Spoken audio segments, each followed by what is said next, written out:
Howdy, howdy, howdy. Welcome to Sundays with Max, Easter Sunday with Max to be exact. Good to see you guys all here. Appreciate you guys all being here. Let's see who has checked in so far. We have Vinny Del Greco, who was first.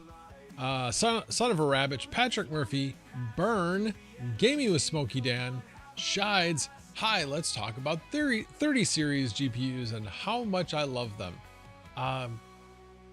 Clarify exactly what you mean. I might sense a little bit of sarcasm in your voice, but I'm not sure. So let me know what you mean. Crypto Crag, Caw Valley Crypto, Cook 4015-22, Northern Crypto and Tech, Integra Guy 04, Automatic Beats. Let's see who else. Sunflower Mama is here at my side. Black Sails, Lukewarm Mining, and what? Oh, my wife, Sunflower Mama, had to point her out. Yeah, that, yeah. I wasn't sure if you guys could see that or not. Anyway, here, let me have it for a second. Do you know who the YouTuber is that uses it? Yeah, anyway. Here, let me have it for a second. I won't. You know, I was thinking just the other day. Anyway. Here, you can have it back. The tiny hands of shame. Yes. Alrighty. Well, hope you guys are all having a good Sunday. I had a good Sunday. You know, it was really strange. Because normally, obviously, you know, you're having fun. You're, you know, time flies, whatever. I was enjoying, like, looking into some things, and every time I looked up, it wasn't as late as I thought it was. And I'm like, cool, I got more time. So felt like I was really productive today in researching certain things. And anyway, I was very, very happy because I felt like I got a good, restful Sunday and did enjoy myself today. Hope you guys did as well. And yes, not muted. I haven't been muted for a couple weeks. I'm on a roll. Well, anyway, so this week has been kind of an interesting week. I didn't get any content out this week, unfortunately. I did tape some. I need to do the intro and the outro. I've actually edited the body of it, so that'll be out early this week. But just the week kind of had my schedule kind of all up, screwed up, because I had leadership training with work this week. And part of that leadership training was a DISC assessment, basically a kind of personality test. I don't know. Anybody here know what a DISC assessment is? Let me put up this screen and then I'll read through it real quick. It is kind of interesting. But let me, I feel like I haven't done this for a while. There we go. So, Diamond or Emerald. No, it is, the 4 quadrants are dominance, influence, steadiness, and conscientiousness, which is really kind of funny because I don't feel like these are really encompass what they really mean. I did one of these a while ago, well, like 30 years ago, and it was the 4 quadrants were driver, what was it? Driver, amiable, expressive, and analytical. And I felt like those were, they obviously didn't have a very nice acronym with it, but which this has a better acronym. But basically they're the same thing. Driver is dominance, influence is expressive, steadiness is amiable, and conscientiousness is analytical. So I'm gonna put a poll. Let me know what you guys think I am. Give me a second. I'm gonna put this out there. Poll. I don't know if can I do 4 answers? I think I can. I'm just gonna do the initials since I still have it up on the screen. Add option, add option.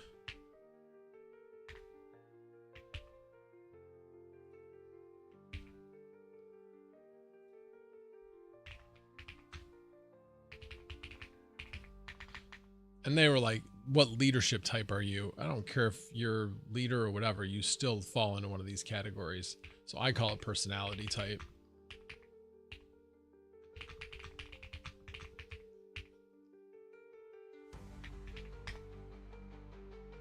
All right, let's see what you guys say. It's supposed to, I mean, you're not lobbying, Crypto Crag. You're not lobbying. You are a G. What does the G stand for, Black Sails? G for what? I just got a flat 0. Fair enough. Fair enough. RMT equals I. What is RMT? I'm missing that one. BTC to 87K. Nice. Nice. You know, I haven't actually even looked at the price of Bitcoin since this morning when it was down. Nice. Yeah, everything seems to be up now. Very interesting. Very interesting. Still it's fairly dominant, that's for sure. Bitcoin dominance just seems to keep going up. We're going to talk about Bitcoin and Ethereum and where they are, where they could be going, and what factors are going to kind of influence whether they're going to go up or go down. And there's a lot of unknowns right now. So we'll have to kind of wait and see as to where the economy is going, what the Fed is going to do, what the rest of the central bankers around the world are going to do, what they are currently doing. So we'll see. We'll see. But we'll talk a little bit about that. All right. Let me talk a little. So I did that. And I'll go back to that. So one of the other things I did, I don't know if I did this before the last stream or after the last stream, but I did the Windows 11 upgrade. I think I talked a little bit about that last week, but the one thing I really love about Windows 11 is their use of tabs, and it seems like everything. So one of the things I discovered this week was I will, instead of doing like putty sessions to remote into all of my rigs, I actually, thanks to Mining King, actually, basically do an SSH command within the command prompt. Well, now the command prompt screen, you can just have additional tabs on the same screen. So if you want to just switch between all of your command line sessions, which you'll have logged into all the different rigs, you can just have the tabs lined up across the top. And I love that. I absolutely love that. Now, it's still a pain that, if you have to restart your computer, it means that you have to go back in and re-log into everything, but still, it is really, really good. All right, so Shide says, I was mostly serious about the 30 series love. I'm about to get my first few 5070 in, and I'm guessing a migration is underway. 70-some 3070 still in my fleet, and happy treading water on EM. Treading water on EM. I'm not sure what you mean by, on them, I'm guessing. Maybe you left out the TH by accident. On them. Well, okay, on there's just not a pot. Okay, I got it. Yeah, like I said, I am just about out of that series of cards. I have one 3060 Ti that once I get to 10,000 subscribers, I will be doing a giveaway for my members and only for my members. And I'm at 9850. I predict it'll either be next Sunday or the Sunday after when I'll be doing that giveaway. Now, one of the things I'm curious is going to let me know if anybody's interested in this. Hold on.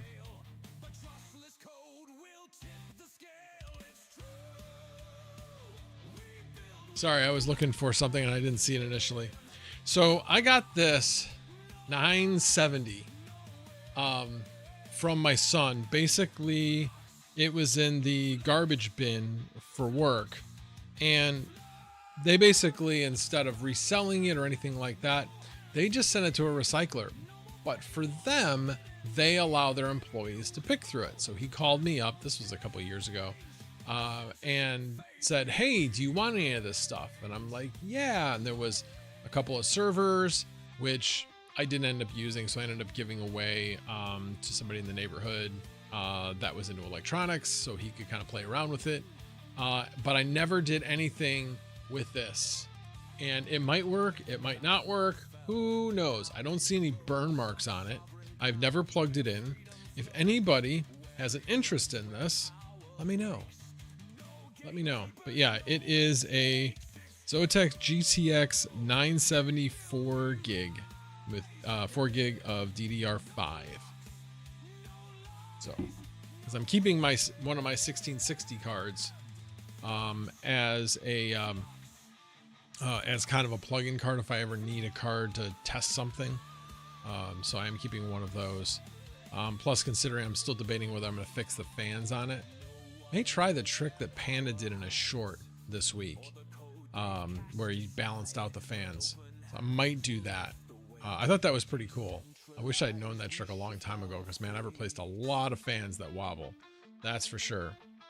Game of Smoky Dan. When tabs on Flux running nodes, asking for a friend. When tabs on Flux running nodes. I mean, I do have tabs for each one of my nodes that I have running within Chrome.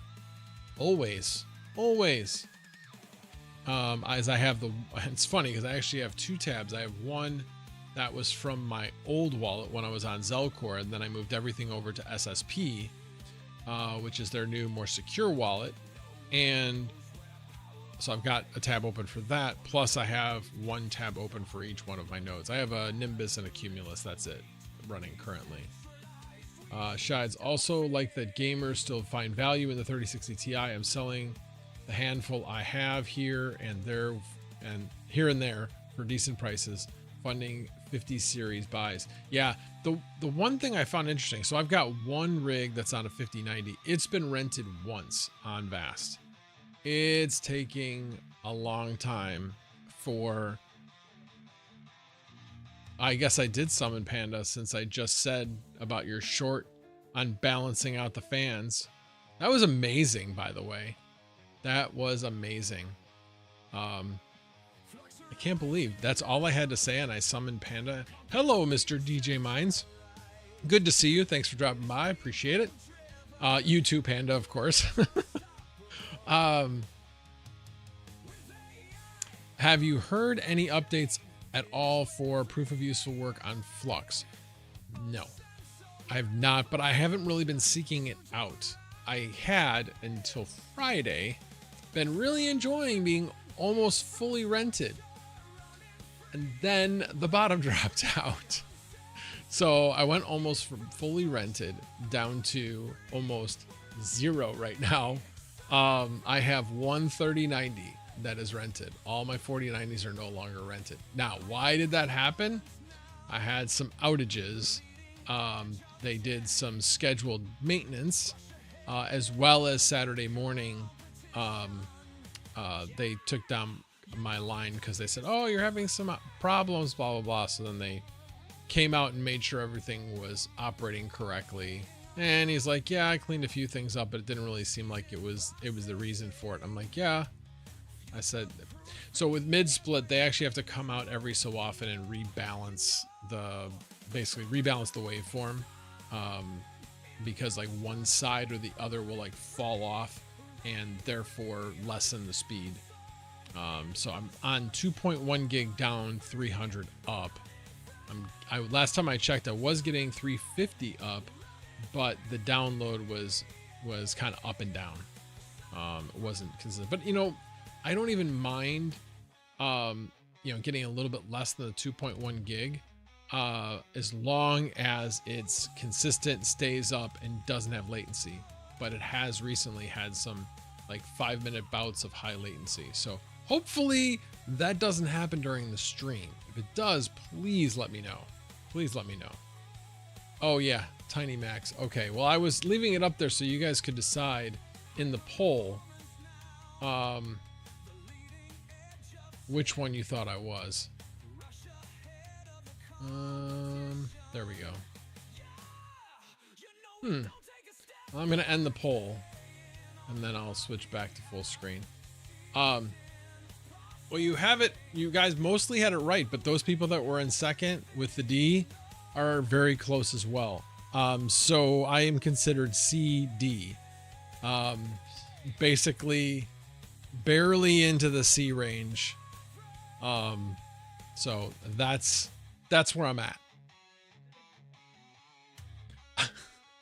I'm sure they could have, but I'm sure they would have. I mean, yeah. Anyway, but yeah, it was interesting though. They said the longer your test took, the more conflicted you were about some of your answers. Like you had answers that kind of counteracted one another.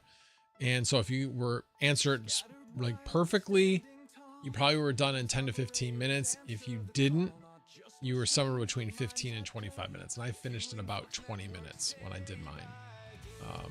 But yeah, those people in second with the D. Yes. With the D. So anyway, it was interesting. And when I read the description of kind of who I was and what my weaknesses and what my strengths were, I was like, yeah, that pretty much describes me. And we had a bunch of other people that were in that same category, and we kind of talked about it. And yeah, it was just very, very interesting. And why did they even bring this up? Because knowing where you are on this disc helps you understand, because people on the opposite side of the disc from you are the people that you generally get the most frustrated with. And since I'm a C, my boss is an I, yeah, I can get frustrated with him at times, because he will sometimes just, I don't want to say fly off the handle. That's not what I mean, but he will get really kind of excited about something, and especially if something didn't go right. And I'm like, before we make any determination or whatever, let me gather some data and let's figure out exactly what happened, so when we do act, we'll make sure we're acting in the right way. So anyway, I when I looked at that, I was like, yep, that makes sense. That makes a lot of sense. So anyway, it was interesting. The presenters of the course were great. The one guy was absolutely hilarious. He had such a dry delivery, and he had his delivery down because he knew exactly like where to put pauses. One of the guys even commented, he's like, oh my God, your delivery is on point when he delivered a joke. And yeah, it was fun. It was a lot of fun. So it was good to get away from the office. It was a relatively slow week for us, so it worked out that we did it that week. And anyway, so that was fun. But again, it kind of messed with my schedule, because Monday, Tuesday, I was working my normal hours, and then I had a short turnaround into Wednesday, and my drive was, the way down wasn't bad. On the way to it, it was about an hour, but the way home, it was an hour and a half each day. So that was like an additional 40 to 45 minutes of travel, which was not very enjoyable. That part of it wasn't enjoyable, but other than that, it was good. Oh, I guess I've been saying that word a lot. Thanks for keeping me honest, Gaming with Smokey Dan. I appreciate it. Gaming with Smokey Dan says, last tech I took was to see which line of work I could do. Turns out I can do anything. Go figure. Well, it's funny because it's one of the things that I was talking about with somebody, is, you know, the C's tend to have the love of learning, and therefore can learn how to do anything and do anything. And those people that are in the other categories don't understand that about C's, about people that are analytical, or as the C stands for, conscientious. Anyway, I thought it was interesting. So another thing I was looking at, so for those people that have Verizon and have had Verizon for a long time, they have been, you have to actually apply, not really apply for it. You have to actually go in and acknowledge it, but Verizon is offering $10 discounts as a loyalty discount.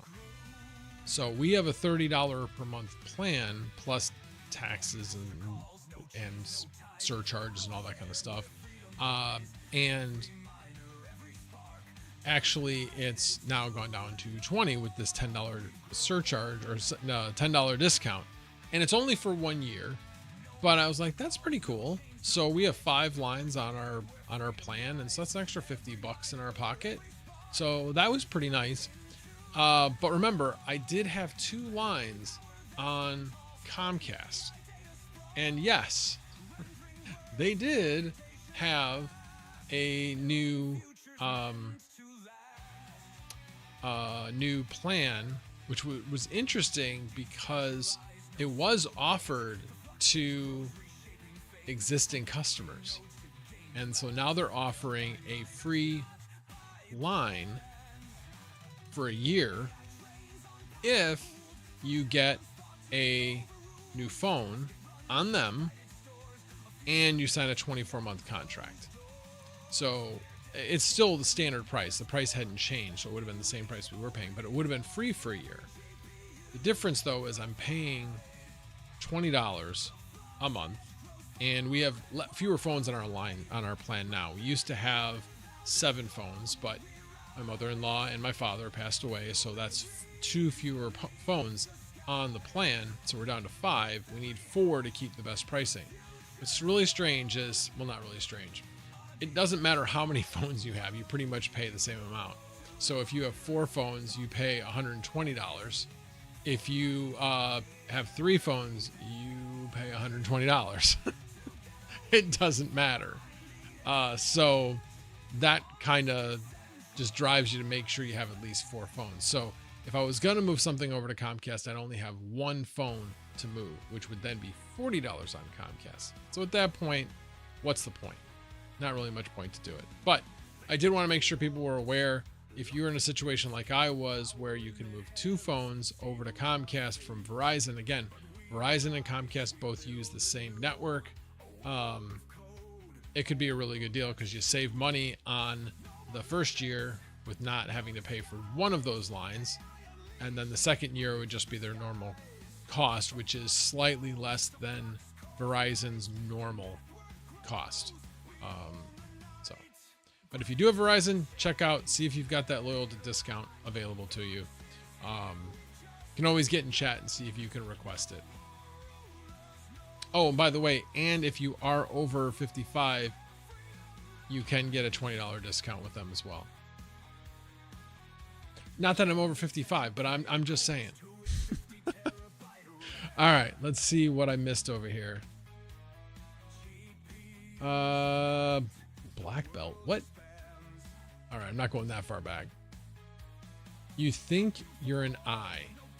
Does anybody else think Red Panda's an eye? I don't. I would not have thought that. I would not have thought that. I would have thought, I don't know. You're a hard one to read, Mr. Panda. You are a hard one to read. I was kind of thinking an S. But you're also kind of a risk taker. I don't know. I don't know. Should that be the next one that I have? Crypto Crack says Panda's an I. Got it. Panda's a B. Black Sails. Hello, Mr. Retro Mike. Good to see you, sir. Let's see here. Just saying. I'm an INTJ.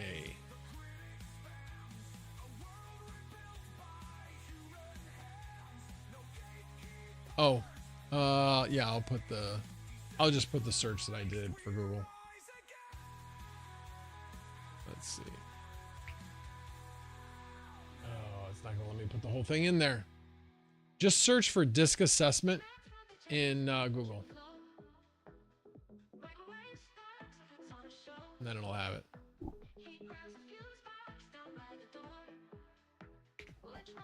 Yeah, it's too long of a link, unfortunately. Well, you know what? Let me just see. If I do that, will it shorten it? It will not shorten it for me. I thought for sure it would shorten it for me.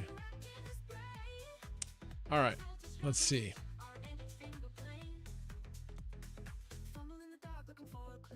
All right, thanks, Pearl. Thank you, Mr. Smokey Dan. Gaming with Smokey Dan. He is the one that provided this music. I definitely enjoy it. No, not compact disc assessment. Very funny, Mr. Retro Mike.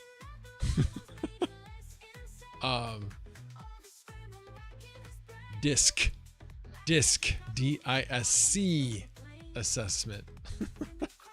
All right, so that was my Verizon, Comcast having to make a decision on whether or not I was going to move the phone back to them. So far, no, not yet. But I already mentioned I had the Xfinity technician come out yesterday. So yeah, unfortunately, Fast was a good week, but not looking good going into next week. So the last 3 weeks, I've been at $650 or more for the week. And not this past week, but the week before I was over 700. So those were very good weeks. You know, everything wasn't rented all the time, but when you have my 6 GPU rig and my 8 GPU rig rented for 3 weeks easily, it probably was 3.5 weeks straight. That helps out a lot. So hopefully I'll be able to get going into next week. I'll be able to have somebody hop on with another job. I'm probably going to start trying out some other platforms, maybe doing some content on deploying on those platforms. That was one of the things I did today is I kind of started prioritizing instead of just coming up with ideas, started prioritizing which videos I want to do next. The one thing I didn't put on there, which we're probably going to be doing this week, and she's like, oh, are we? Is are you not listening? Oh, okay. She's just in here. She's along for the ride, I guess. But yeah, the making of the so I can put 2 fans in the window as opposed to only 1 fan in the window. So I'll have a lot more air moving through the basement. Because yeah, it gets hot down there. There's a lot more heat. There's more heat down there than there's ever been, coming out of, honestly, less equipment, but more powerful equipment. So, major news. Floppy disk assessment. Jesus. I did make my down payment on my new panel upgrade. So that is going to be happening, or is scheduled to happen, May 9th. So I'm looking forward to that. And as part of that, we're going to organize, get everything onto the rack, the shelving, so that I don't have things kind of scattered in the basement. So the Thursday before the install, I am going to make sure we reconfigure the rack and then reinstall everything on the rack. Maybe even have a little bit of cable management. Maybe. No promises. Maybe. But yeah, I'm looking forward to, and I need to do that because he's like, I kind of need some space when I'm doing this work. And I'll probably actually try to put like a cover over the rack as well. Because they're obviously going to have to cut some drywall and stuff like that. I don't want that dust getting into the equipment. So I'll probably do that as well. So we'll see. So between now and then, I probably don't expect to get too many jobs with Vast, just because of the fact that I'm only got a very short period of time before I'm going to have to be off. So my cutoff day I've got on there is 8 a.m. on May 8th, which means it's less than 3 weeks. So if somebody's trying to run a longer job, yeah, they're not going to want to, they're not going to want to rent my equipment. So I'm expecting the next couple weeks is going to be probably a little bit light. That would be my guess. All right, let me see what you guys are saying in the in the chat. What about 5 static IP? Let me see. Oh, the new internet that you're getting. Nice. Yeah, good for you.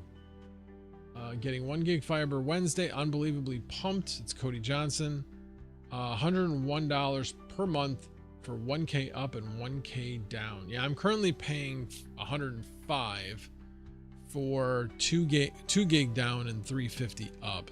But Metronet is coming to the area, so I'm looking forward to getting that.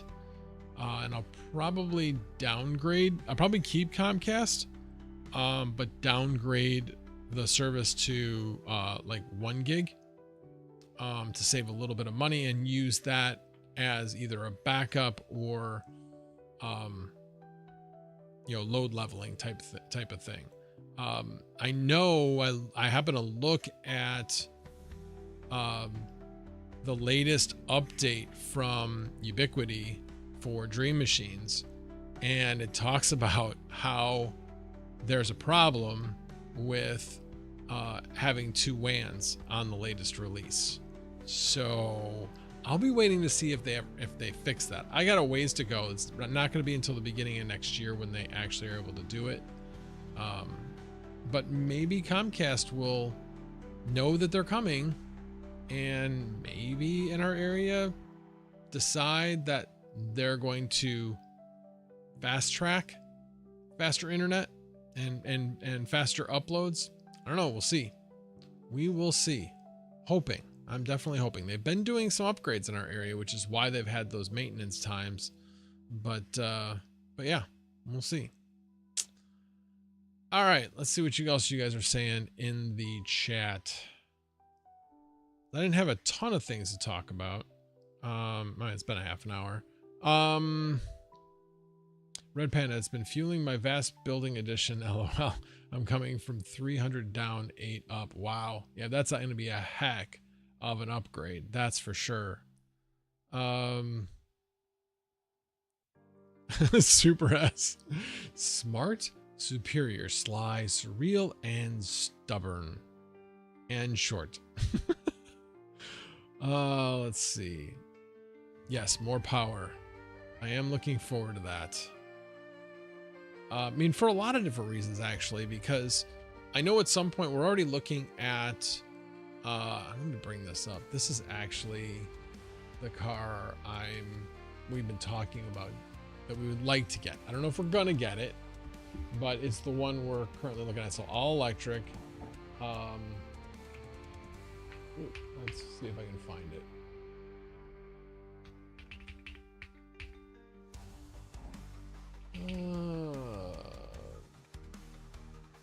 Oh, sorry, it's actually in the R3.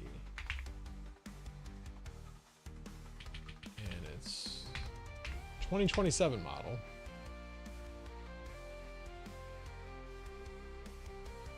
All right, let me share my screen again.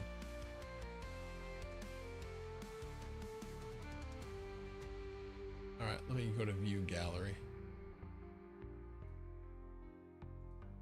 Go away. Well, that's really annoying that the thing's in the way. It won't, I can't reject, I can't accept. Yeah, that's annoying. Yeah. So anyway, that is the car. Kind of reminds me of like a Volkswagen Golf. But we were looking for like a smaller SUV that would be all electric. And this one's actually going to, right now they're saying it's going to be about 38,000. Going to be made in the good old USA.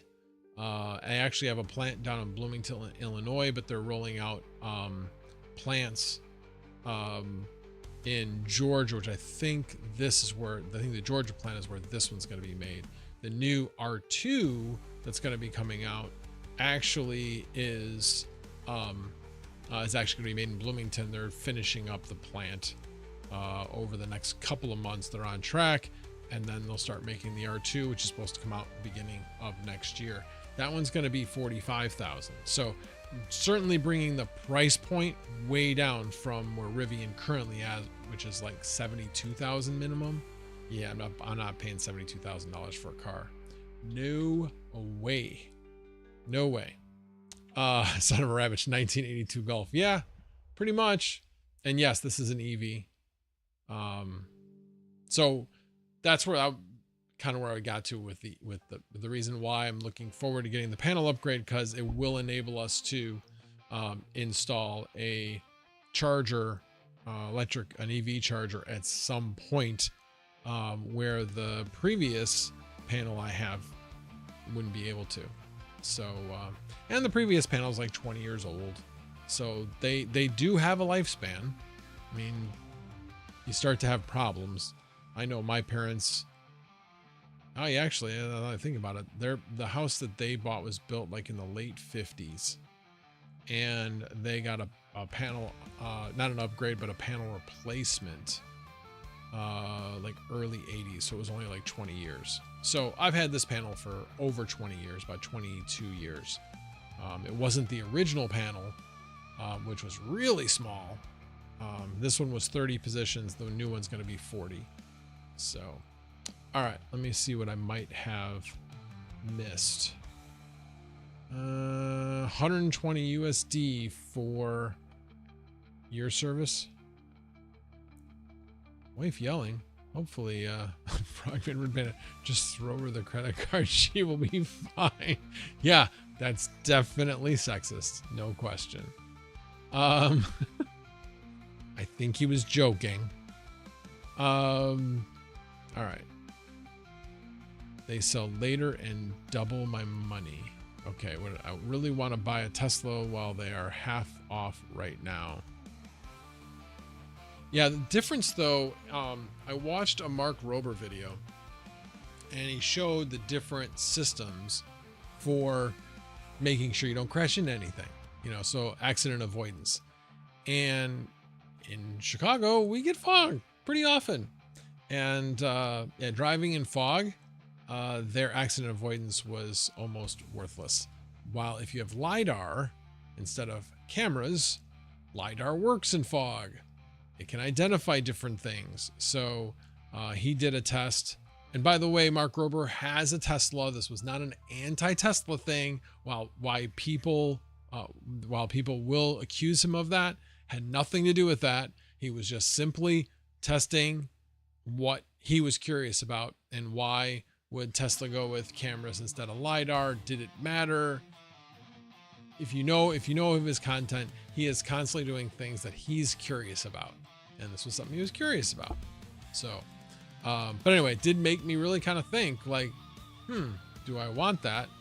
And Rivian's made in the same state that I live, as opposed to California.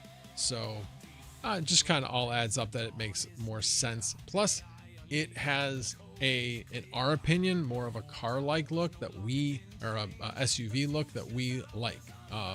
We don't particularly like the look of the Teslas. So yeah, to each his own. Yes. Actually, that was stated by Vinny Del Greco earlier that BTC was 87K, which is nice. Very nice. Hopefully it'll keep going. Definitely unusual for a Sunday, because obviously early Sunday it wasn't doing well.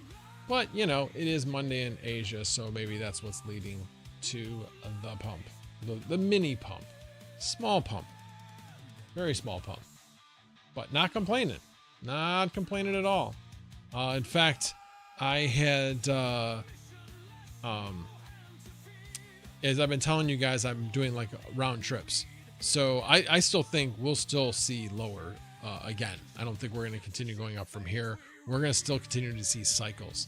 So what I've been doing is buying and then setting a sell about 10, maybe 15% higher. Once that goes, then I decide, okay, what else am I going to buy in at a lower amount again? So I'm gonna have some cash sitting on the sideline because I sold Flux, I sold Solana.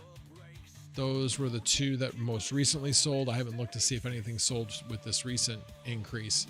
And then with whatever I sell, I'll set some buys at lower levels and see what happens. I've had the one buy at between 73 and 74,000 on Bitcoin because I think it's eventually going to get down that low. and could possibly get lower. But I am going to, at the very end, after we're done talking, I am going to show Altcoin Daily video. He just put it out today. I felt like it was really, really interesting and really informative. So we can watch it together. Those people that don't, you guys can take off.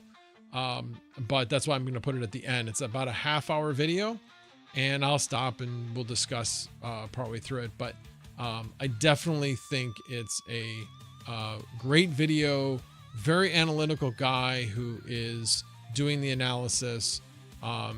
He's physics. He basically has a degree in physics and math. He knows his math. He knows his math. So knows statistics. So he's doing a lot of his analysis on historical norms and looks at a lot of different data points. But again, I'll dive into that in just a minute as far as what the conclusions were. Geek of all trades is here. It's a fucking goat. Gosh, I choked that one. Sorry. Was not my best work. Hey, for the price of those Cybertrucks, I would rather buy a second house in the woods to enjoy on the weekends instead. LOL. You are not wrong, and I'm sorry. Cybertrucks, I think, are ugly. I do. But that's just an opinion. That's all it is. Just an opinion. I don't like them at all. So, just my opinion. Game is smoking in. We rarely drive into the city. We can walk to the train station, and the street my daughter lives on doesn't have meters. Correct.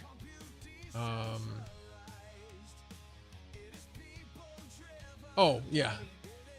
Yeah. Did you know that your state sold the rights to parking meters to Saudi Arabia? No, it wasn't the state. I believe it was the city of Chicago. And it's Abu Dhabi, not Saudi Arabia. Whatever. That general area. But yeah, that's when they went for the money grab because they needed the money. So where are we going to get money? Well, we can sell. That's not the only thing they sold. So they also sold the Skyway, the toll system for the Skyway. I'm trying to remember what else they sold. They sold a bunch of different things when they were like really hurting for money. And yeah, it would be great because they would still be getting that income. So what they do instead? They've increased the number of stoplight and speed cameras. That's where they're getting their income from. And they openly say it now. At least they don't lie behind it. Oh no, we're just doing it for safety. They kind of still say that, but not really. But they find every park and school to put it by, because then they say, oh, we're just trying to make sure people are safe and have safe environments around the parks. Do you know how many parks are in Chicago? There's a lot of parks in Chicago. Yeah. All right, but I digress. Good old city of Chicago government. Gotta love it. I need to make a t-shirt. There was no math in the Bible. Math is the devil. It is not the devil. Not at all. I need to make that a t-shirt. I like them just more than I want to spend on a vehicle. Yeah, no, that's fine. I was just stating my opinion. Yeah, they're a bit a little. Well, last time I had seen what their prices were, they were a bit ridiculous in price. I don't know if they've been coming down or not. Yeah, 120K plaids going for around 60K 2024, less than 5,000 miles. It's crazy not to buy and hold one. That is a pretty amazing deal. But again, I'm looking at spending 30 to 40% less on what I'm talking about getting. So yeah, I do not want to pay, no matter what it is, 60K for an electric car. That's just me though. I'm already going to struggle with paying 38. I look at cars as transportation. Why do I want that car? Because I have variable rate power. It will cost me almost nothing to, well, not nothing, but it'll cost me significantly less to fuel that car than it will be to fuel a vehicle with gas. And less maintenance. That's the thing people forget about. No oil changes, less maintenance. So, let's see. Could get a nice Corvette for 60K. Yeah, but I would never want to get a Corvette. I wouldn't be able to get in it. Well, okay, I can get in. I can just drop myself into it, but trying to get out, ugh. Let's see. Tube and Jar, welcome. I was just in Chicago at the Harry Potter store. Really cool place. I've never been to the Harry Potter store in Chicago. Oh, it did just open? Oh, okay, well, there you go. Sunwater Mama just says, I haven't dragged you there yet. I have a feeling the next time we go into the city to visit my daughter, I have a feeling that's going to be like a tourist location we're going to go. Here in the UK, they put up cameras outside hospitals to check number plates and then send fines in the post. Yeah, that's what they do with the speed cameras and the red light cameras. And and the red lights or the stoplights, they are the shortest they can be by law. They're 3 seconds. And if you are just over, oh yeah, I guess I can do that now. If you are just over that 3 seconds, like you're like literally get into the intersection as it turns red because it was you only had 3 seconds, you're getting a ticket. Simple as that. I like literally missed one by less than 1/10 of a second because there's a line. If you cross that line before it turns red, you're considered in the intersection. I looked it up and I was at like 3.05. So I made my case and they're like, no, you got to pay it, which I didn't pay for like a really, really long time. I had to pay it because I was driving for Uber at the time and they wouldn't renew my my Uber license per se, my certificate. So I had to, unfortunately, but they did get rid of the fines, which was good. I only had to pay the initial one. If you can fit in one, you can 100%. I mean, the Corvettes are so low to the ground.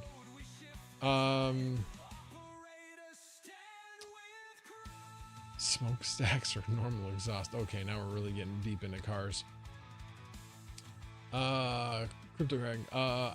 To GOAT, I have a few diesel trucks. My favorite is 97 F250 Power Stroke 5-speed. I do have a modern one as well. The 97 is one of my faves. Yeah, those old F250s or F350s, F150s, those things just last.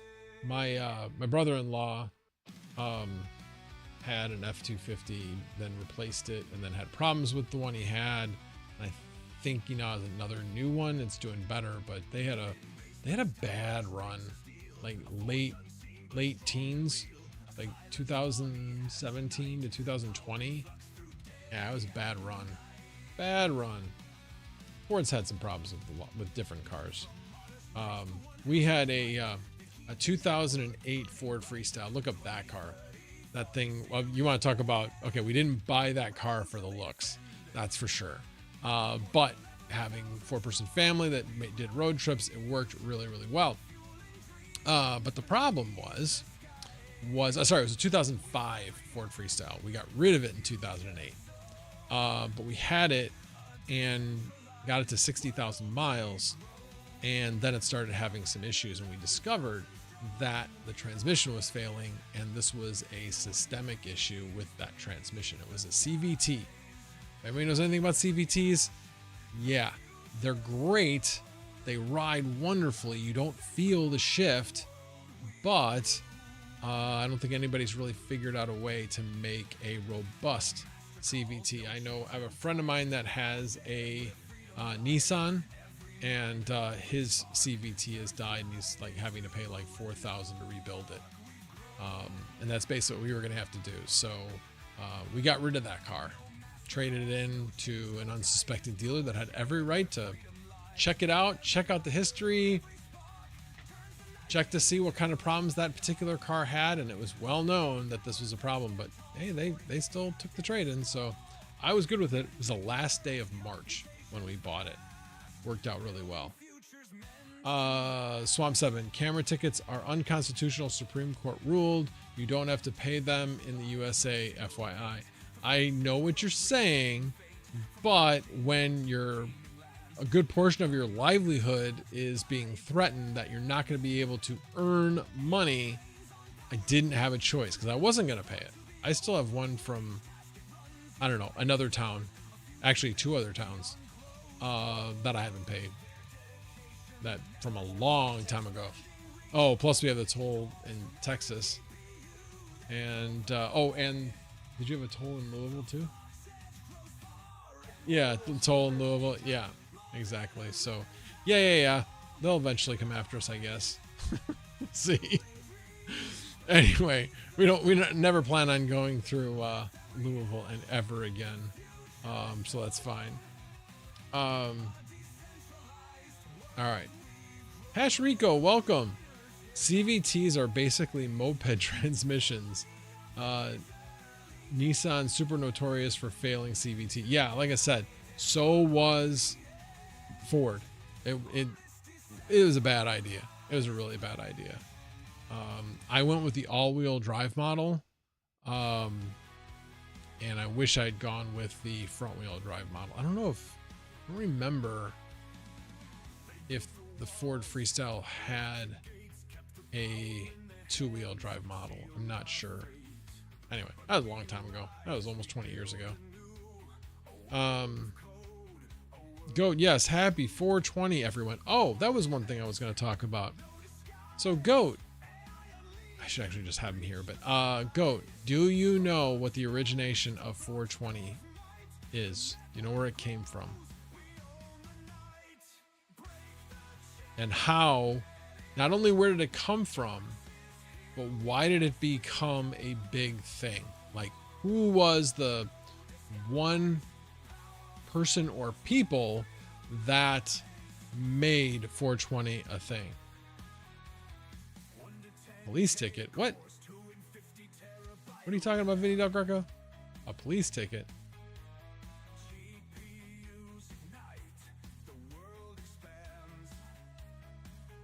It is definitely not a police code. Definitely not a police code. So, Turtle Tech does have it right, partially. That's how it became famous. But where did the Grateful Dead get it from? That's the question. Yes, exactly. Geek of All Trades has. I figured he would have it. Some kids in Cali looking for weed crops. And they would meet at like the flagpole outside of school at 420, smoke a joint, and then go looking for the crop that they never found. But it got, hey, meet by the flagpole at 420. And it just eventually got shortened down to 420. And that's why it became a thing. So that's the history behind 420. You're welcome. Not that anybody asked for it, but I thought it was, I was really kind of curious. And so I looked that up this afternoon, along with plenty of other things I looked up, because that's what I do on Sundays. But I definitely found that worthless piece of trivia to be very interesting. Very interesting. All right, let's get into what the video was supposed to be about, or this live stream was supposed to be about, which was where is Bitcoin and Ethereum going forward, and what can affect it. So as I'm going to show, probably in about 10 to 15 minutes, we'll go into it. I'm going to show the altcoin video, but it was really interesting because he was taking the current chart and matching it up to different periods of time. There was nothing absolutely definitive, but what he did say was, look, when you have a death cross, yes, Bitcoin's going down. So how far it goes down, that's the question. Typically it goes down 35%. Did we ever get to 35%? No, we got to about 31%. So we could still see another drop if you believe that we have to get to 35%. There's where a lot of people were predicting it get down to 73, which would have been that full 35%, but it never really got there. It got to like 75 something like that. So, but historically, death crosses cross back in a couple of months, usually. And when that happens, Bitcoin goes up. Again, typically, doesn't always happen, but that's usually what happens. And he was matching up the time frames, and he was like, look, we could be, it's not unusual for markets. Again, Bitcoin's a really young market, so we only have a few cycles. But he said stock markets typically also run on a 4-year cycle. He went all the way back to like 1966 and was showing how 1966, 1970, 1974 all had their own cycles. And he went through a number of other things as well. He kind of spent a bit of time on the past. I found it really fascinating, but he's like, yeah, you guys are all probably wondering, like, why are you spending all this time in the 60s and 70s? Let's get to more recent times and look at those. And that's when he started doing that. But he was matching up like what's happening in the market. And what he really said was, and these were the positives going forward, was that, so you have qualitative tightening is where we currently are with the Fed, but they are lessening the quantitative tightening. So there's quantitative tightening over here, and there's quantitative easing over here, and here's quantitative tightening. He's probably right about here. It's probably almost halfway in between to where he's almost going into quantitative easing. And I could see the Fed chair going into quantitative easing rather than lowering interest rates, because lowering interest rates is super dangerous unless you know that inflationary influences aren't going to make inflation go up. So and the rest of the world actually has gone to quantitative easing, and there's been more money coming into the market. So that's all the positives for Bitcoin going up.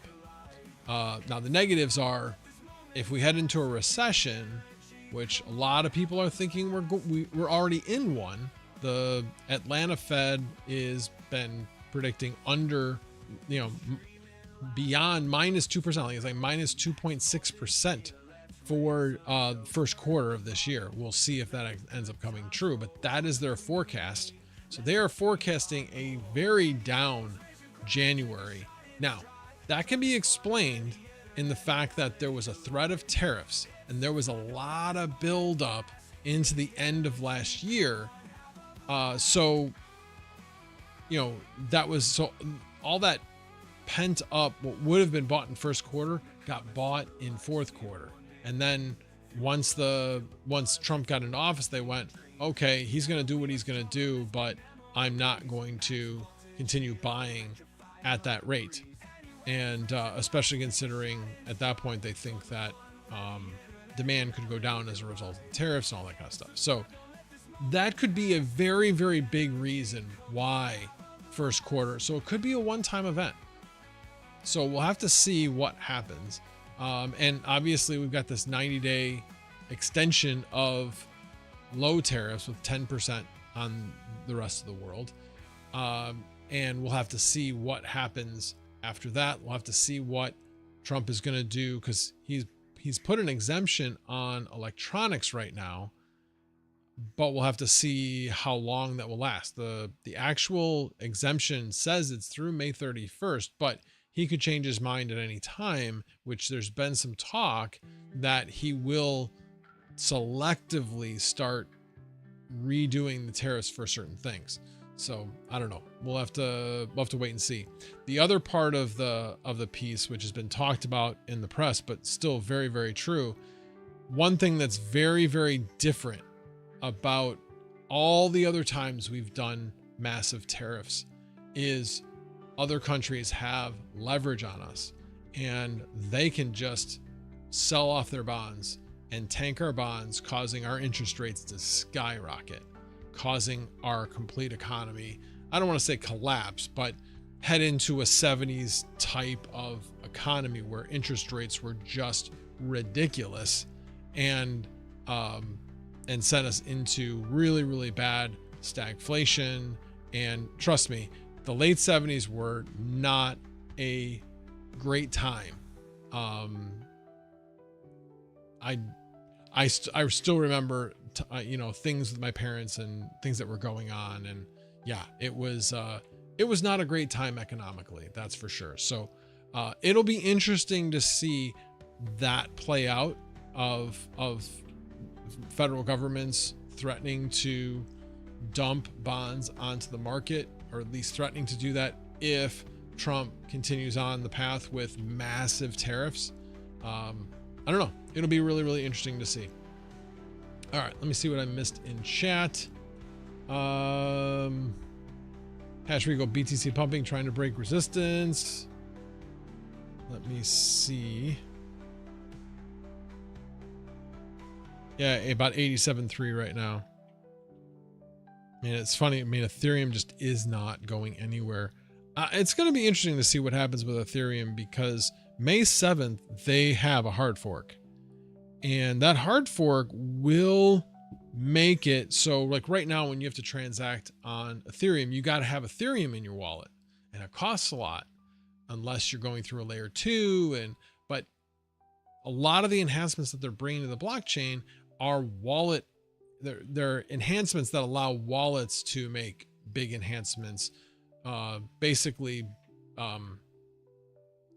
making it just much easier to use. Like you could use USDT to fund your transaction, or the actual coin that you're transacting in, or token that you're transacting in. You'll be able to use that to fund the transaction. So a lot of these things, I'm trying to think of the term they used, but yeah, it's going to be really, really interesting to see how the market reacts to it. Normally I would be like buy on rumor, sell on news, like, because I've seen normally Ethereum goes up going into a hard fork, and I haven't really seen that yet. So maybe we'll get a big pump over the next 3 weeks.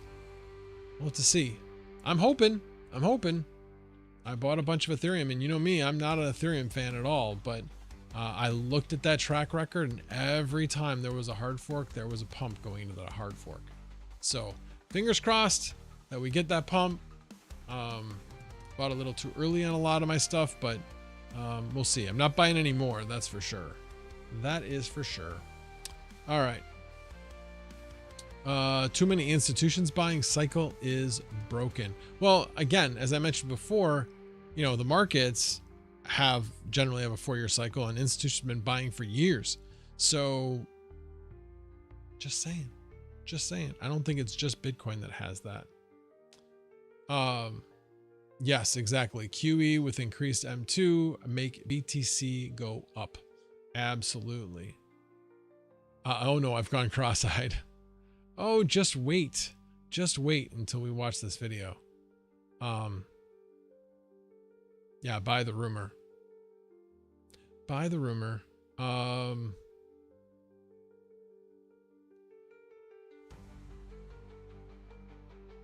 You don't have an Aldi. Yeah, see, we have an Aldi.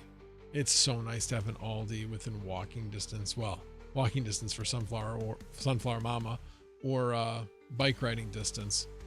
But like I said, only a couple miles away. And it's just, I don't like to shop anywhere else. It's just so easy to shop there. Yeah, it would be neat to see if U.S. government buy BTC with tariff income. Again, this is where I know you're triggering people, but it doesn't change the fact it is money coming into the government, and in order to spend that, Congress has the purse strings. They are the ones that put it in their budget and say, this is what we're going to spend our money on. But yet this administration thinks, yep, we're just going to take this money from over here and spend it over here. And I'm not saying that I don't want that to happen. I'm just simply stating you got to have the woman congressman, woman senator, Cynthia Loomis, I believe is her name, have her work on passing her bill, and then we can do it the right way. We can do it so that we actually have a constitution. So kudos to her for doing the right thing and trying to get that done. So, but yeah. Bohine specifically spoke about, I know, buy for strategic reserve with tariff income. Yeah, I know. I heard the same thing. It's pretty ridiculous. It's like, I'm going to take in, I don't know, 2.5 trillion in income over here, and I'm going to spend 4 trillion over here. But with all these buckets, I'm going to specifically take the tariff income from over here, and I'm going to funnel it over here to it's 2 buckets, income and spending. That simple. Taking one little bit from over here to spend it on over there makes 0 sense whatsoever. Needs to be looked at as a whole as to what's the most important thing to be spending money on. And I'm not, like I said, I'm not against the idea. I'm just simply stating that them saying that is ridiculous, is absolutely ridiculous. All right, let me share my screen again, and we're gonna put this. Let me find it. I think it's right there. Yes. And I did actually apply for, not apply. I became a YouTube Premium Lite, I think is what it is. So we shouldn't see any commercials. If we do, I'm gonna be mad. Because I did just do that. All right, let me share this. All right, here we go.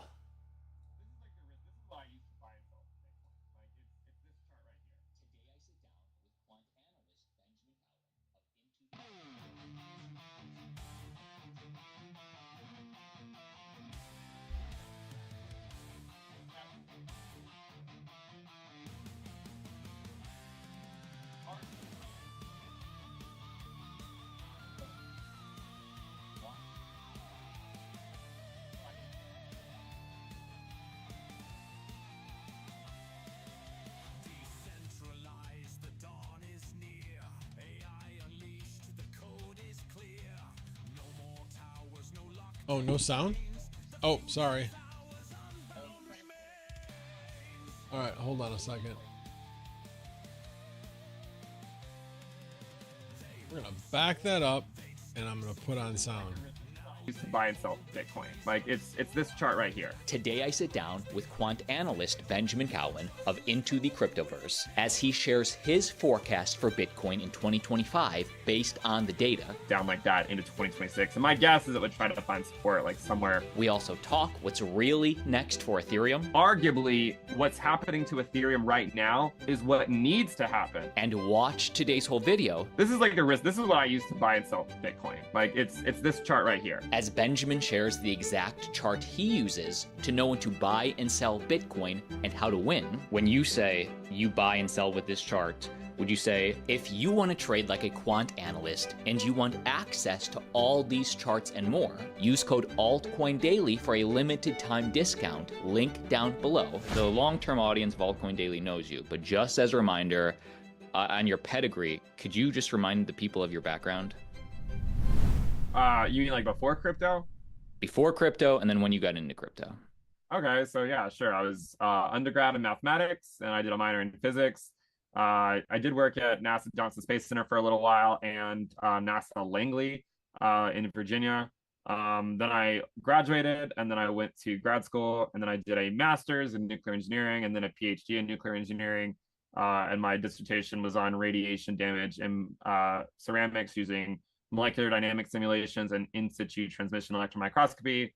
And then I did a postdoc at a national lab where I studied high energy density physics and equation of state. And then while I was doing that, I started my YouTube channel and met you guys, and here I am.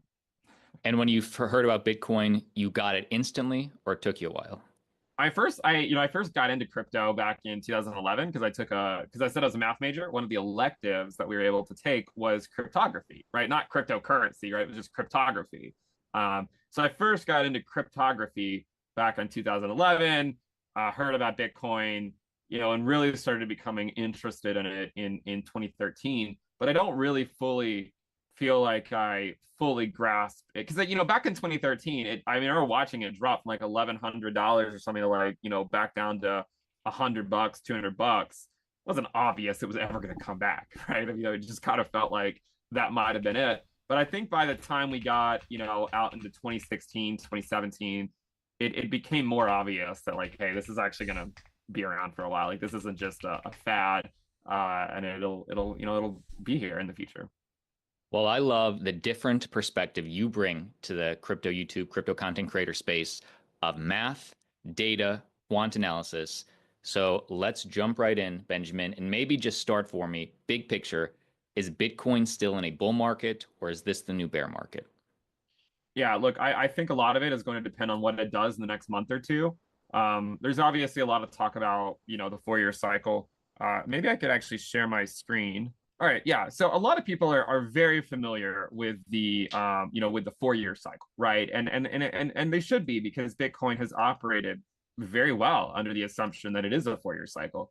The 4-year cycle is basically, though, I think that you have a low approximately every 4 years, right after the midterm year. And so we're so used to right translated cycles where you go up for 3 years and down for one, up for three, down for one, up for three, down for one. The question is like, are we going up for 3 and down for 1, or are we just going up for 2 and down for 2? We've never seen a left translated cycle, and I hope we don't get one. But there's some evidence in historical charts for the S&P 500 to show you, what could lead to that type of stuff. And at this point, I think there's still hope that it's not this, because, in order to get a left translated cycle, like look at the 1970s, right? One of the things you'll notice is that every major low was every 4 years, right? And about in the midterm year, right? 1966, 1970, 1974. The first cycle was a right translated cycle where you went up for 3 years and down for 1, and then up for 2 and down for 2, and then up for 2 and down for 2. So when it's a left translated cycle, the top normally occurs around the change in administration, presidential administrations. That's when it normally occurs, either December of the election year or January, early part of the post-election year. Now, the reason you can get left translated cycles is when you get things like the inflation rate, right? If you look at the US inflation rate, when it starts to skyrocket, that's what can lead to a left translated cycle. So it's good news that we've seen inflation go down recently. We actually saw headline inflation drop, I think to like 2.4% or something. So that's good news. And then the other thing, of course, is the unemployment rate. My perspective right now on this stuff as it relates to Bitcoin, because that's ultimately what people care about, right? They don't really care about what's going on in the 1970s. What ultimately I think is going to make a big difference here is the 2024 high. I think that there's still enough investors that confidence has not yet been broken in the cycle, that there is still a chance that it's a right translated cycle. And I would say that confidence exists as long as Bitcoin basically stays above the 2024 high. Okay, so which is 69. I just want to highlight. Okay, you guys talk about my tabs, but look at that guy's taskbar. That's insane. Just saying. Sorry, 73K on a weekly close, and I think it could go as low as 69K, the 2021 high. Right, I think it could go as low as 69K on a wick, and the integrity of the bull market is still maintained. Right, if you look at 2017, you had your 2016 high, and then you can see that Bitcoin ultimately went below that high, and the cycle still continued, right? And it was about a 35% drop to get there. And if you look today, I mean, Bitcoin has gone down, right, about 31%, 32%. So if it were to go down 35%, that would be a wick below the 2024 high. I think that's okay. I think that as long as it stays above that, we can maybe get back moving in the right direction. The longer it takes for that to happen, though, if we were to operate, I mean, look, you and I have been in crypto for a long time, and we not only did we live through 2022, we also lived through 2018. I think in the back of our mind, we know that 2026 is probably not going to be a great year if history is kind of any indication. And so the longer it takes for that process to play out, like obviously the odds go down because we just won't have as much runway. But I think that's kind of the critical level for Bitcoin at this time is just holding that level, above the 2024 high on weekly closes, and certainly above the 2021 high on Wix, right? You really wouldn't want to go below that level. I would argue, though, that if it is a left translated cycle, which hopefully it's not, right? I mean, let's try to be optimistic. Hopefully it's not. But if it is, what you would expect to happen is you would expect for Bitcoin to not find support in this level, and instead it would go in the low 60s, right? And if it were to go into the low 60s, I think that would, correct me if I'm wrong, but I think that would actually be below Saylor's cost basis, which would not be a good thing. So my argument is, as long as we're above the 2024 highs on weekly closes, there's still hope of right translated cycle. Crypto Crag, thank you for the super chat. I appreciate it. 1234, thank you for the consistent streams. Happy Easter. I appreciate that, and happy to oblige. Cool. If it's a left translated cycle, what you would expect is the drop down here. If it drops down there, I don't think you should panic sell. I think you would get a large bounce, a macro lower high that you would. So that I think is really important. So again, if this is the direction we go, it's going to drop pretty quickly to that range, whatever that range is, about 60. And then we will get a significant bounce back up probably into the 70s again. And that may be, if you haven't exited already, that may be the time to exit. But we'll see. Anyway, that's the point I think he's about to make. You could probably sell into in the third quarter of the year. Those are my thoughts right now. And we'll see. And the bullish case for the S&P, there's plenty of bearish cases, right? I mean, if you look at the S&P right now, it hasn't really been doing that great. But the bullish case, right, if you wanted to sort of be optimistic about it, because again, I know a lot of people don't care about the stock market, but we know that if the stock market drops, it's going to take Bitcoin with it more than likely. The bullish case for Bitcoin is that if the stock market, this is the stock market divided by M2, the money supply, we actually had a really similar drop by the S&P divided by M2, very almost exact type of drop back in 1998. And then there was still somehow another rally left in the tank. So, like it's possible that you could see it play out like that. I think a lot of it's just going to come down to whether, sort of the timing of a recession, right? Like, do you get it? Do you get a recession now? If it's now, then you might be here. If it's not, then, we could potentially wait until 2026. But I got to be honest. I mean, with the stock market right now, if you were to go look at, and I'll take a breather in like 1 second. I know I'm kind of rambling. I'm loving it. Yeah, for right now, the best view of the S&P is looking at it through the lens of S&P divided by the money supply and saying, look, we need to find support either here, or if not here, potentially a wick below this one, which is where it found support back in 1998. And that would actually correspond to the 200-week moving average, which is where the stock market has found support basically every single bear market, with the exception of the pandemic, for the last 14 years, right? It takes a really deep recession a lot of times for the S&P to go below the 200-week moving average. That's the optimistic view, is to look at it through the lens of M2, because if you look at it just as to what the stock market is doing this year, right? If you look at it, say the S&P 500, and only this year, and you say, well, is it tracking prior post-election years, right? It doesn't look anything like 2017, right? It also looks nothing like 2013. It looks nothing like, maybe it looks a little bit like 2009, but it looks nothing like 2005, and so on and so forth, right? It looks a lot worse. And so then it makes you wonder, well, if it's a structural bear market, what years would those look like? Well, 2001, right? That was a post-election year. 2001, it's actually tracking it pretty closely right now, right? It's tracking it pretty closely. If you look at left translated cycles like 1973 and 1977, you could argue that it's tracking those somewhat closely as well. So I think the bull case here is the S&P divided by M2 correlation. But the only way I think that the S&P divided by M2 correlation is going to play out is if something happens for the Fed to make a major change in monetary policy, where potentially they just turn the money printers back on and say, look, we're just going to deal with our problems in a couple of years, right? I mean, that's probably the way that it could happen. But I think people need to be aware that if Bitcoin were to break into the low 60s, that could be it. As long as we're above the 2024 high, there's still hope.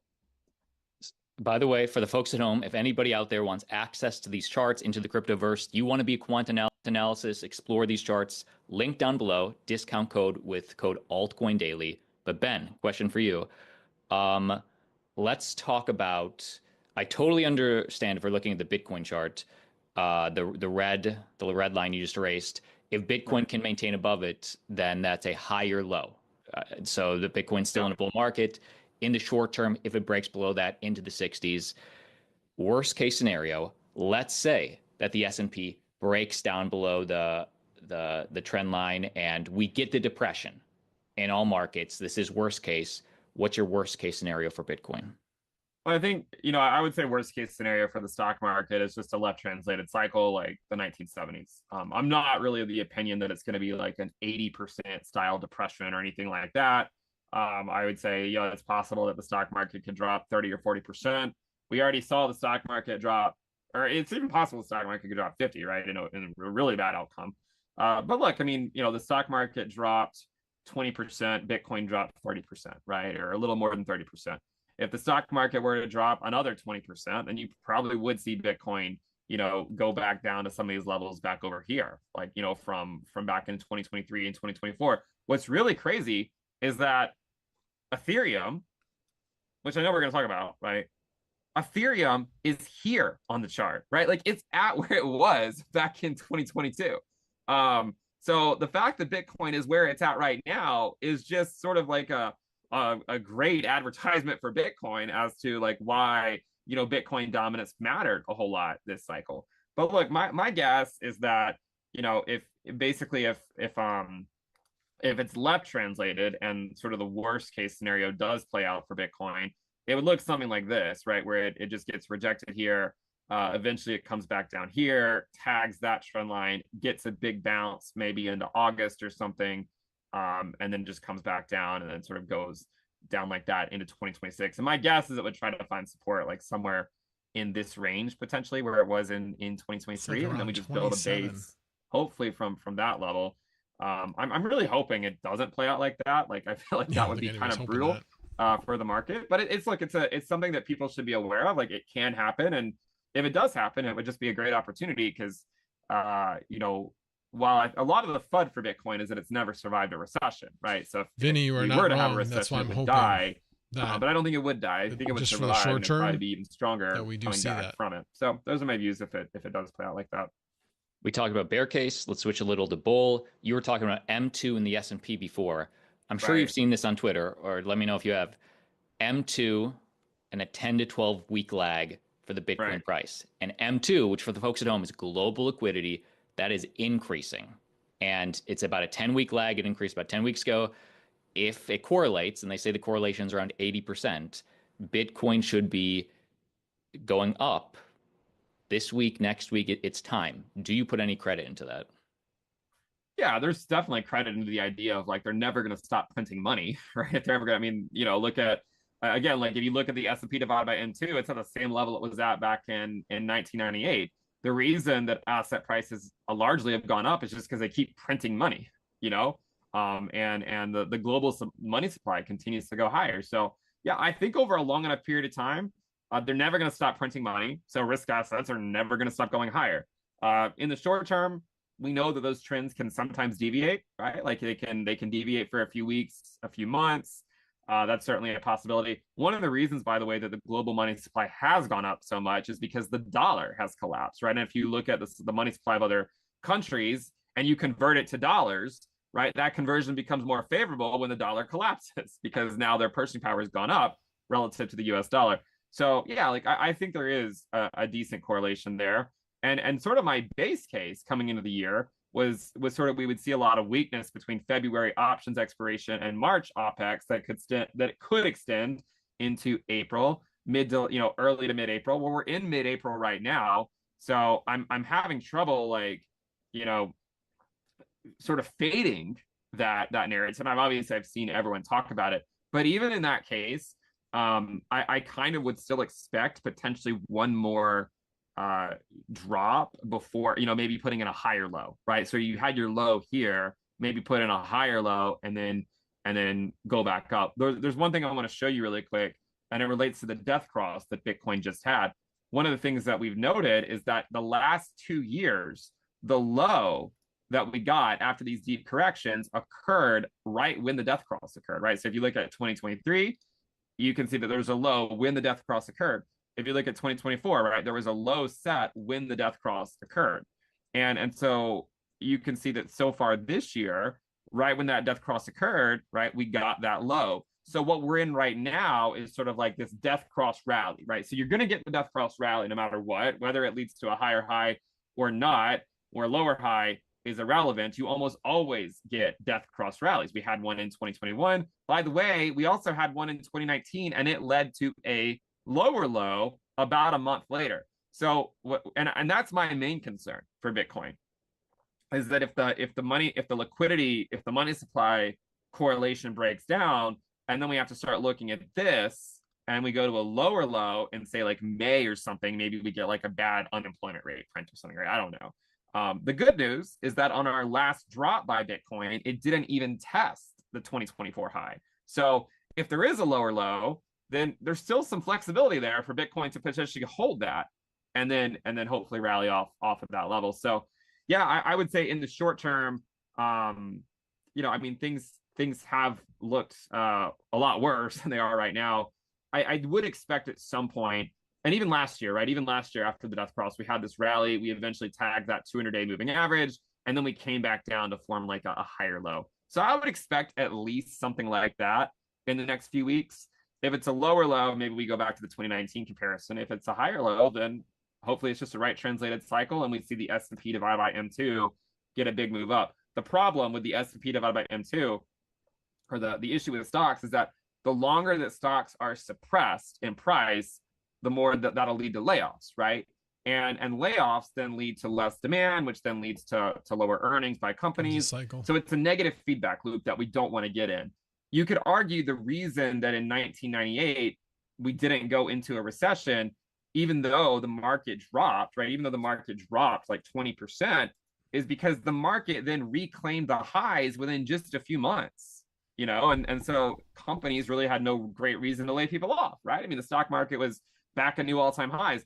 It's if prices stay suppressed, that's what leads to layoffs. So for Bitcoin to do well, you want to see the S&P continue to do well. And if Bitcoin does get another drop like 2019, it could be the same type of drop that I got in 1998, where it first put in a low, it then rallied up to the same level it's at basically now, it then came back down and then swept the low. So if it sweeps the low, watch for Bitcoin to potentially, you know, go back down to its own prior low that it just put in a few weeks ago. Let's look end of the year outlook, and let's pretend that the max fear and uncertainty and doubt is now. It's never going to get worse. Countries caved to Trump or what's worked out. The max pain is now, and it is. The bull market continues. Where could that put Bitcoin by end of the year into 2026? Yeah, so I would basically, I have this like risk metric that I use, and I would say that anything on the risk metric is theoretically possible. So if we go take a look at that, I would just sort of defer to that. So 0.6 risk is 110K, right? So that's kind of around the current all-time high. 0.7 risk is around 140K. How does this measure that? Like, what is this? This is like a risk. This is what I use to buy and sell Bitcoin. Like it's this chart right here. Like it's like the risk metric that I use to like buy. And what metrics is it taking into account to judge risk? It's looking at Bitcoin's historical performance, volatility, and it basically just accounts for diminishing returns from one cycle to another. It's kind of like why, you know, like last cycle, everyone was screaming for 300K, but that would have been without diminishing returns. But if you include diminishing returns, the risk metric was already at 0.9 to 1 back in early 2021, right? So it tries to account for that and say, yeah, like what is theoretically possible, even if you do take into account diminishing returns. Gotcha. So yeah, I mean, like 0.7 risk is around 140, 0.8 risk is around 170, right? So it's possible that you could see these prices. You just have to get a right translated cycle, and you need the S&P divided by M2 to get to new all-time highs relatively quickly. So normally when you get right translated cycles, you would expect Bitcoin to, you know, it's always hit at least the 0.8 risk level, right? Always in a right translated cycle. So if it's right translated, you would probably expect it to go up to around 0.8 risk at the very least. If it's left translated, then obviously you wouldn't. And 2019 is kind of an example where it had a great rally, but then it still bled 70% into a recession. And then it wasn't until the money printers really got turned back on that we went up into a new all-time high. I mean, the reality is eventually I think Bitcoin's going to go to 300K. I don't think it's going to do it this cycle, but it certainly could do it, you know, next cycle, or maybe the cycle after that, depending on if there is a recession or not. I mean, I think it eventually will get there. It's just a matter of when. So 0.8, very reasonable, given everything you said. That would put Bitcoin around $170,000. When you say you buy and sell with this chart, would you say anytime the risk metric is under 0.4, that's a buy for you? Anytime it's above 0.6, you're looking to sell? Or how do you judge it? That's exactly what I do. Yeah. In prior cycles, I bought up to 0.5 risk. Like last cycle, I bought up until 0.5 risk. This cycle, I just bought up until 0.4. And anytime it goes above 0.6, I sell like 1/10 of my Bitcoin, basically. If it goes above 0.7, you know, then I might sell 2/10, so on and so forth. But that's kind of how, I mean, that's basically how I navigate the market. I try not to make it any more complicated than that. I talk a lot, right? And I give all these outcomes, but I really just stick to the rest metric and leave everything else to whoever else wants to talk about it. I navigate my actual portfolio just with like, math and risk. Again, link down below for the audience. If anybody wants access to these charts, use code Altcoin Daily. Benjamin, Ethereum in 2025. What are your thoughts? Yeah, so Ethereum is certainly an interesting topic. I know we've talked about it before, I believe, on your channel. And I believe the last time I was on your channel, we talked about it. I've been pretty bearish on the ETH Bitcoin ratio for a really long period of time. And the reason is because, and I mean, honestly, like at this point, I think it's really low at this point. But I think the reason it hasn't turned around, I'm not a believer that it's dead or a relic. I'm not. And I know that is a popular view right now. And it might be the right view, right? And maybe it is the right view. But I still I'm stubborn. I'm stubborn, right? I am pretty stubborn about certain views. I know that last cycle, it didn't bottom until quantitative tightening ended. And I just keep reminding myself that, right? Like until QT ends, it could go lower. And that's basically what we've seen. So I continue to look to see if Powell is going to throw the markets a bone, right? Is he going to throw the degens a bone at any point, anytime soon? Because if and when he does, that's probably when ETH Bitcoin bottoms out against Bitcoin. Or sorry, that's where ETH bottoms out against Bitcoin. And so I think that's sort of the narrative for why it's continuing to drop. Also, the other narrative could just simply be that if the risk-free rate with T-bills is basically the same or higher than what you could get by staking Ethereum, then why would you just not go buy a T-bill if Ethereum just keeps bleeding on its USD pair, right? You're taking on more risk, you're getting less return. And yeah, maybe you're getting some interest, but the underlying asset has been going down. And one of the reasons for that, again, is because the long end of the yield curve is much higher today than it was back in 2020 and 2021 when Ethereum was doing very, very well. So that's my views on ETH Bitcoin. My views on ETH USD, though, are that it went home, and I think we've talked about that before, like about Ethereum going home. And essentially what that refers to is it going to its lower logarithmic regression trend line that's basically fit to quote unquote non-bubble data, right? This is something that we see every cycle happen where ETH goes up for a while, but when it's going up, it's only going up because it's bleeding against Bitcoin, right? And it's only going up because Bitcoin's going up, right? If you were to overlay ETH Bitcoin, what you'll see is that there's these periods where ETH goes up on its USD pair, and as it goes up, it bleeds against Bitcoin, right? It goes up, but it bleeds against the king. Here's another great example of it going up, but while it went up, it's just been bleeding against Bitcoin. Arguably, what's happening to Ethereum right now is what needs to happen for ETH Bitcoin to bottom, because it's when these assets break down, when the stock market gets corrections, that's what leads to changes in monetary policy. And we've already started to see that. I mean, the Fed already said they're going to slow quantitative tightening, which they did announce. And so I think this is a process that always needed to play out for Ethereum to eventually bottom against Bitcoin, because the argument is that if ETH goes up forever, like if it just kept going up forever, it implies that Bitcoin kept going up, which implies the stock market kept going up. And if all that stuff keeps going up, then why does the Fed need to change monetary policy, right? If everything's fine, why would they change it? So in order to get it changed, you have to have the pain. Welcome to the pain, right? Like this is the pain for Ethereum. It's always gone to the lower. It's always gone to this lower regression trend line, right? I mean, it went here in 2015. It went here in 2016. It went here in 2018 and 2019. And now here we are for the first time the cycles always throw us a curveball. For the first time, Ethereum went home in the post-halving year, right? 2025, rather than the pre-halving year or the halving year or the midterm year, right? This is the first cycle where it happened in the post-halving year. And so my guess is that it will, like, it still could go lower, right? It could go lower into the regression band like it has previously. But my guess is it will get a bounce before too long. I want to show one more thing. What I think is happening is that this cycle for Ethereum has just been a 10x of last cycle when measured from the lows, right? This first low for Ethereum there was about 80, right around $80 or so. And for this cycle, the first low was 10x that, right? It was, we look at a price label, right? It was 800. So you have 80 to 800. The next low over here was around 100. This low was 1,000, right? The next low was 150. This low was 1,500, right? So it's basically just been a 10x difference. And then what happened with Ethereum is it came down to the fair value and it went down to around 130. Well, guess where Ethereum just bounced from? 1,300, right? Like it's basically just a 10x move. The only thing is if the entire pattern completes, then you might get one more lower low at the lower part of the regression trend line around 1,100 or 1,200, which would be, I think, a pretty good accumulation opportunity.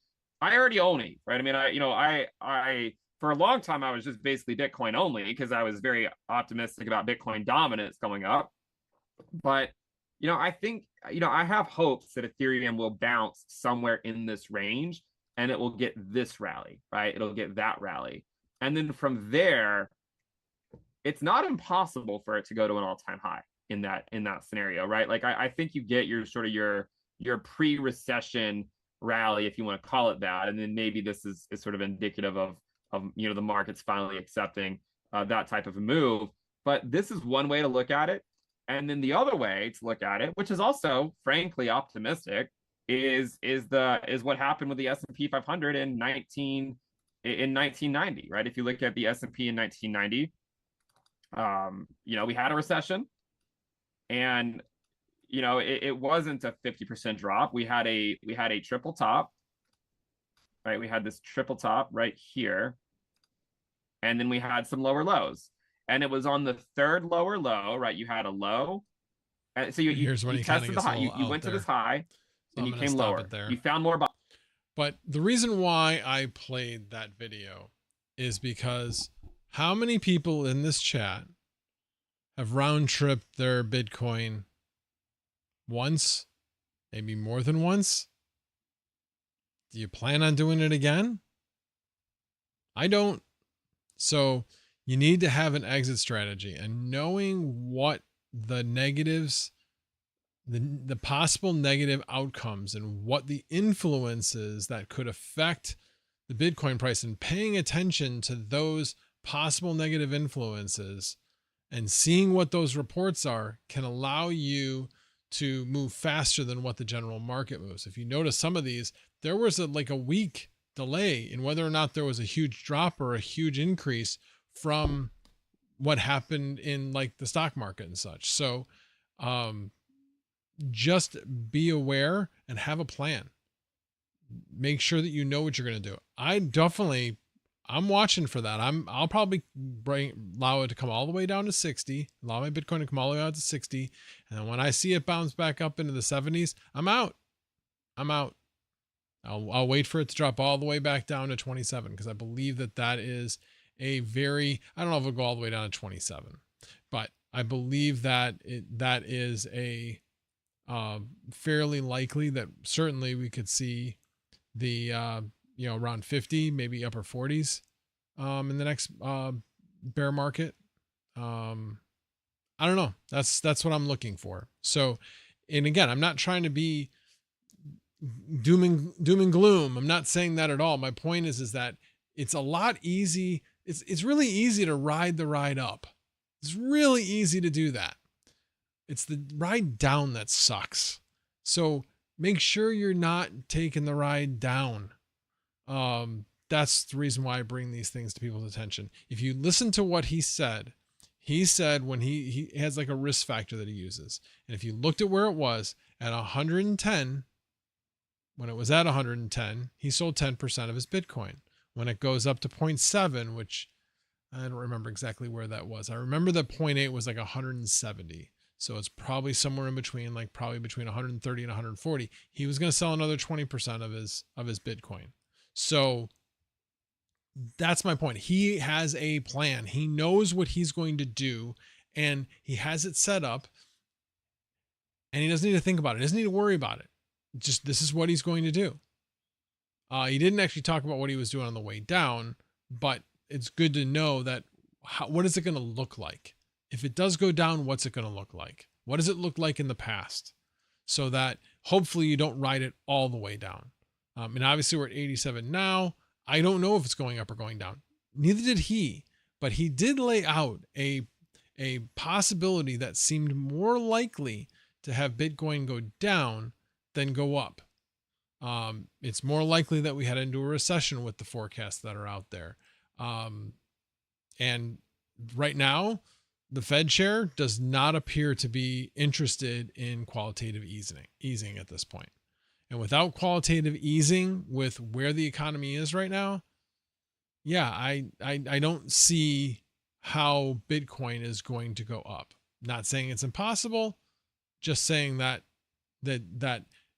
it'll follow the overall market. So obviously when we look at what's happening with the S&P 500 or the Dow Jones or the NASDAQ, we're going to get a really good indication of what's going to happen there. So that's the reason why I bring it up. I feel like we're at this tipping point, where we're going to start getting some, economic reports coming out about first quarter. I don't remember when GDP actually comes out about first quarter. I should probably look that up. Yeah. Anyway, that's the reason why I played the video. Any other comments before I call it a night? Exit after eggflation. Let's see. I probably did say anyway somewhere in there. Let's see here. Any other? No, I guess nobody else did that or tagged me on anything. Wait, I was meant to listen. Oh, okay. Well, you throw those in because you heard two more, or I think I only said one. Maybe I did say two. I'll believe you. I must have said two. Bits please YouTube. After selling super low and having 3 wallets drained, I'm basically starting over. When you said 3 wallets drained, were you hacked? Is that what you mean by? I'm assuming that's what you mean by that. I'm sorry to hear that. That sucks. I'll put in my plug. That's the reason why I love my Ellie Pal. It's air gapped. I'm at work and somebody says, "Hey, somebody took your Bitcoin." They say it came from Coinbase. I don't have any Bitcoin of Coinbase. You're lying. It's a scam. By the way, I don't know if anybody else has been getting those, but they basically say, "Hey, somebody logged into your Coinbase account from this, and tried to delete all your, not delete, but tried to withdraw all your Bitcoin. If this isn't used, please call." So classic scam. Do not fall for that.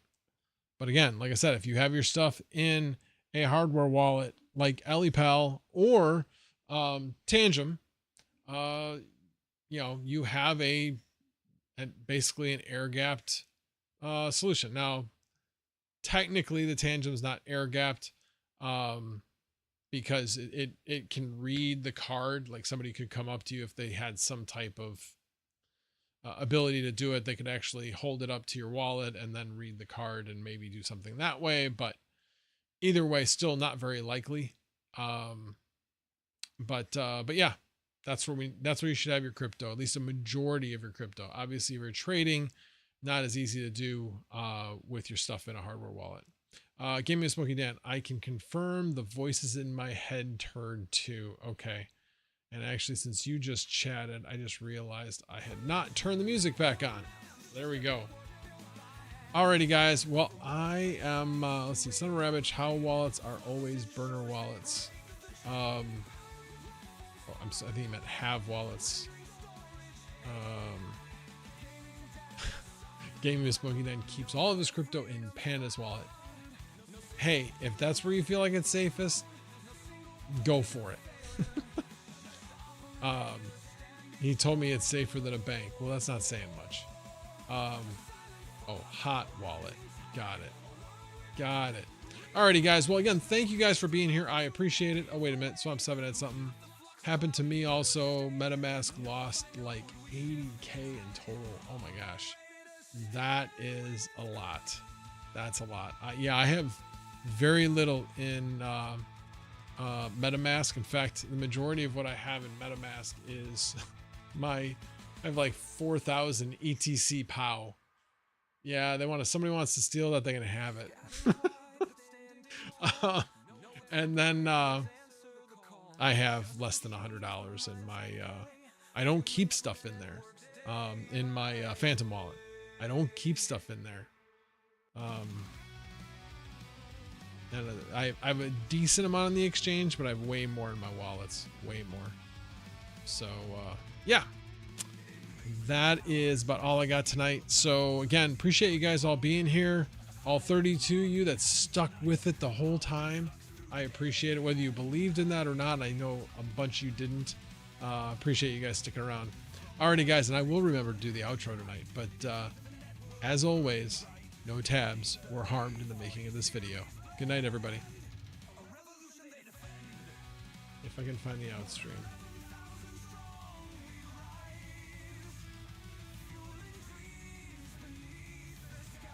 Where'd it go?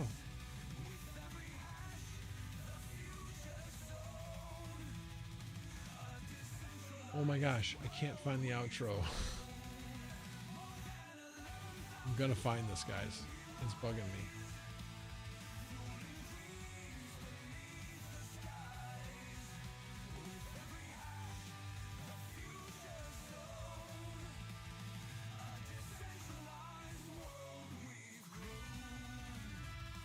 There it is.